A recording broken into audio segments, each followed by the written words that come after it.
안녕하세요 여러분. 오늘은 개항 이후 나타난 사회적 변화 모습에 대해서 같이 공부해 보겠습니다. 개항 이후에는 정부의 각종 개화 정책에 따라서 국민의 생활 양식도 바뀌어 갔는데요. 먼저 우리나라의 근대적 우편제도로 우정총국이 설립되기도 했습니다. 하지만 이 우정총국은 갑신정변으로 한동안 중단되었다가 이후 을미개혁에서 다시 재개되었습니다.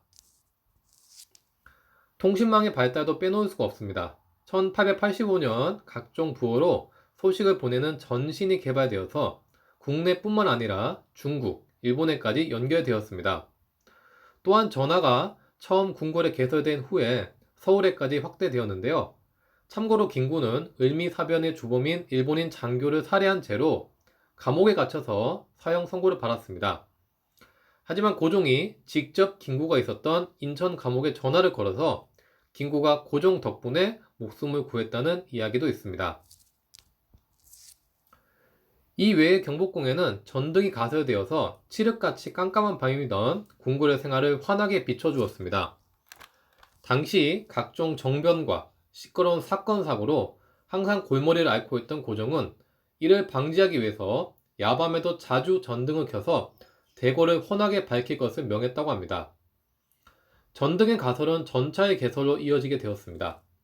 1898년 서대문과 청량리 사이에 전차가 개통되어서 사람들의 삶에 편의를 제공하기도 했습니다. 전차를 타러 멀리 시골에서 상경해서 이를 계속 타보고 자신의 전 재산을 탕진한 사례도 있었다고 합니다. 하지만 이런 근대적 문명에는 모두 외세의 침탈 목적이 있다는 것도 잊어서는 안 될 것입니다. 이번에는 신문 분야를 보겠습니다. 당시 제국주의 국가들이 한국에 침략의 손길을 뻗치고 있던 상황에서 세상 소식을 빨리 접할 수 있는 신문은 매우 중요했습니다. 조선 정부에서도 그 부분을 알고 있었기 때문에 정부 주도로 신문을 만들기도 했습니다. 1883년 방문국에서는 우리나라 최초의 신문인 한성순보를 만들었습니다. 이후 한성순보는 1886년에는 한성주보로 개편되었습니다.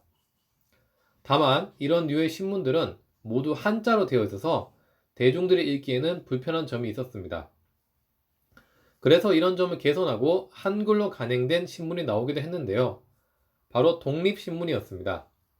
독립신문은 한글판과 영문판으로 되어 있어서 대중들이 읽기에 수월했고 세상의 다양한 소식을 알리는 데도 기여했습니다. 독립신문 이후에도 민간신문은 꾸준히 간행되었습니다. 1898년 간행된 황성신문은 국한문 혼용체로서 장지연이 을사늑약의 부당함을 알리고자 시일야 방송대국을 기재하기도 했습니다. 한편 제국신문 역시 한글로 간행되어서 부녀자를 비롯한 일반 민중들에게 인기를 끌었습니다. 영국인 베델이 사장으로 있었던 대한매일신보도 빼놓을 수 없는 신문입니다. 특히 대한매일신보는 일본과 동맹을 맺고 있었던 영국인이 사장이었던 점을 이용해서 적극적인 항일 논조를 게재했고 항일 의병 활동에 대해서도 기사를 쓰고 했습니다. 그러나 일제는 1907년에는 신문지법을 제정해서 국내 신문들을 탄압했고 이후 반일적인 논조의 기사들은 점차 줄어들게 되었습니다. 근대 시기에 또 하나 빼놓을 수 없는 문물로는 서양 의료시설이 있을 것입니다. 특히 갑신정변 때 민영익은 자기의 칼에 큰 상처를 입어 죽어가고 있었는데 마침 미국 의사인 알렌은 서양식 의술로 출혈이 심한 민영익의 상처 부위를 봉합했고 민영익은 기적적으로 살아났습니다. 이후 알렌은 의술을 인정받아서 왕을 모시는 시의가 되었고 정부에서도 그 다음 해인 1885년 광해원을 설립해서 운영을 알렌에게 맡겼습니다. 이후 광해원은 제중원이란 이름을 거쳐서 현재 세브란스 병원으로 바뀌게 되었습니다. 한편 정부에서도 광제원이라는 내부 병원을 설립하기도 했습니다. 근대 시기에는 교육계에서도 변화가 있었습니다. 특히 강화도 조약으로 인해 개항장이 되었던 원산에서는 일본 상인들의 침투에 주민들이 위기의식을 가지고 새로운 세대에게 신지식을 가르쳐 외세에 대응할 것을 결의하였습니다. 이에 이곳에서는 최초의 근대적 학교인 원산 학사가 1883년 세워지게 되었습니다. 특이하게도 이곳은 정원 250명 중에서 문예반 50명, 무예반이 200명일 정도로 무예반의 인기가 높았습니다. 아무래도 일본의 무력 위협이 수시로 있었기 때문인 것으로 보입니다. 원산학사는 최초의 근대적 학교가 서양인에 의해서 세워진 타 국가와는 달리 우리 힘으로 세웠던 학교라는 점에서 큰 의미를 지니고 있습니다. 같은 해 정부에서도 침투해오는 외세에 대응해서 통역관 양성의 필요성을 절감하게 됩니다. 이에 정부는 통역관 양성을 위해서 동문학을 세우게 되었고, 이후 1886년에는 유경공원을 설립해서 주로 지위가 높은 자제들을 대상으로 영어, 수학 등을 가르쳤습니다. 참고로 이 유경공원에서는 미국인 교사들이 중심이 되어서 영어를 집중적으로 가르쳤는데, 초기에는 그림과 같이 한자를 가지고 영어를 배웠습니다. 한편 개신교 선교사들도 이후 학교를 설립해서 배제학당, 이화학당 등이 세워지기도 했습니다.